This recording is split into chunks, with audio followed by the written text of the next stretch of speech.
What's up guys, ayan ay samahan nyo na naman ako dito sa bukid, dito sa ating panibagong araw, panibagong vlog na naman. At ayan guys, at papunta na nga tayo sa ating mga baka. Bali, inuna muna natin yung ating baka kasi hindi naman tayo nagtaan ng lambat kasi wala namang masyadong nahuhuli na isda. Kaya diretso na tayo dito sa ating baka. At kukuha lang din tayo ng pagkain nila, syempre. Ayan. Ayan nga, at papalapit na tayo sa ating mga baka mga lods. Ayan na nga sila. Nilipat ulit natin dito yung isang baka natin. Nandun siya nung kahapon. Nilipat muna natin dito para makakain muna siya ng damo. Kasi may nakakain naman na damo yung dalawang baka dun. Ayan. Ang dami na naman niyang tinirang pagkain niya mga lods. Kaya binigay natin dito sa dalawang baka. Ayan. Buti na lang ay kinakain pa nila. At kukuha na lang muna tayo ng damo na bibigay natin dito. Siya lang yung mapili na sa pagkain. Gusto niya yung damo at saka kumpay ng mais, kaya kukuha na lang muna tayo ng damo at kumpay naman ng mais dito sa dalawa. Kukuha pa rin tayo ng pagkain nila na kumpay ng mais to, kasi nagugustuhan naman nila yung kumpay ng mais. At dito na nga lang din tayo kukuha ng damo, malapit lang din dito sa ating mga baka, yun, para mabilis tayong makakuha at saka hindi na tayo mahirapan sa pagbubuhat.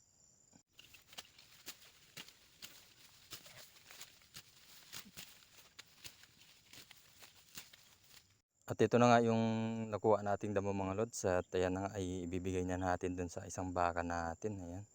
At magkukumpay na lang na naman tayo dun sa taas para dun sa dalawang baka. Kumpay ng mais yung bibigay natin dun kasi gustong gusto nila yung kumpay ng mais. Itong isa naman, damo naman yung gusto niya. Ayan. Salitan yung gusto niya mga lods, kaya ayan ay pagbibigyan natin para kahit papaano ay mabusog siya. Kaya ayan, nagdamo na lang tayo. At ito na nga yung pagkain ng isang baka natin mga lods. Ayan.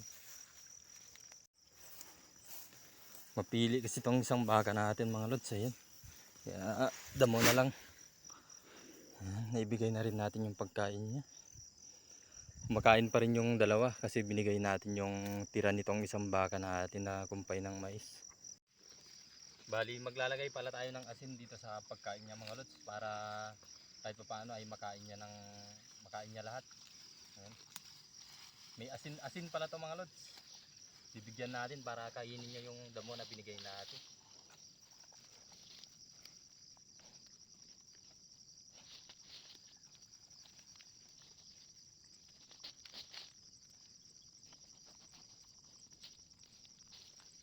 Ganun lang yung pamamaraan natin para makain niya yung mga pagkain niya. Kasi hindi natin nabigyan ng asin kahapon, kaya yan ay nagtira siya ng kumpay ng mais. Ang pagpapadidil ng asin o paglalagay ng asin sa kinakain niya ay isa din sa pamamaraan para tumaba yung baka. Kasi kinakain niya lahat yung pagkain niya pag binibigyan natin ng asin.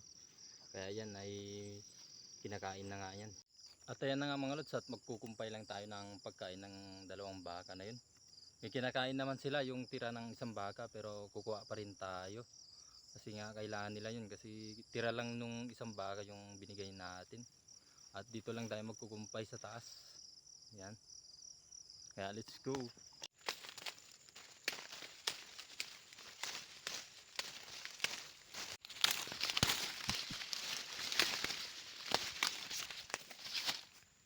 At ito na naman nga yung kumpay ng mais na kinuha natin para dun sa dalawang baka. Kaya ayan ay bubuhatin na natin para makakain na rin sila.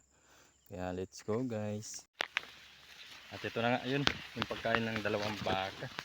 Pababa na naman tayo dito. Ayun na sila guys. Kain. Yan nga ay lumalapit sila. Alam na naman nila na may pagkain na bibigay natin. Yan. Yan nga mga lods, at nabigay na rin natin yung pagkain nila. Ayan, tuwan-tuwa na naman sila. Ayan. Ayan, kumakain na nga yung mga baka natin dahil nga binigyan na naman natin sila ng pagkain nila. Ayan. At pupuntahan naman natin yung ating kalabasa kasi sayang yung mga tinatakluban natin kung hindi natin matataklob.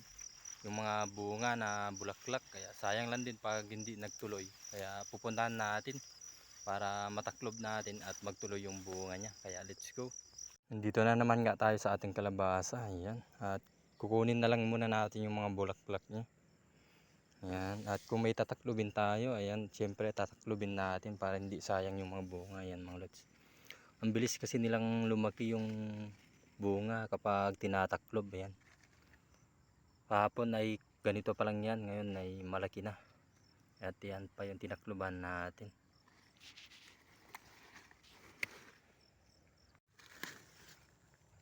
At may babae nga na naman na bulaklak. Kaya yan ay tataklobin na naman natin. Yan. Papasok lang na naman natin dito mga lods. Ayan na.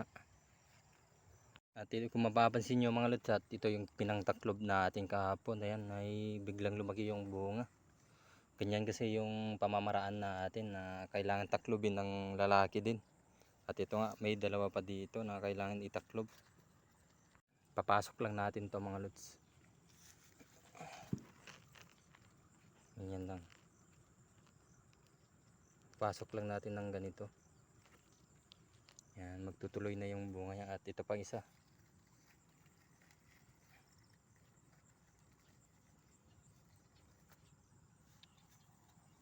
At sana nga lang din ay hindi tayo unahan sa bunga na naman ng ating kalabasa. Yan.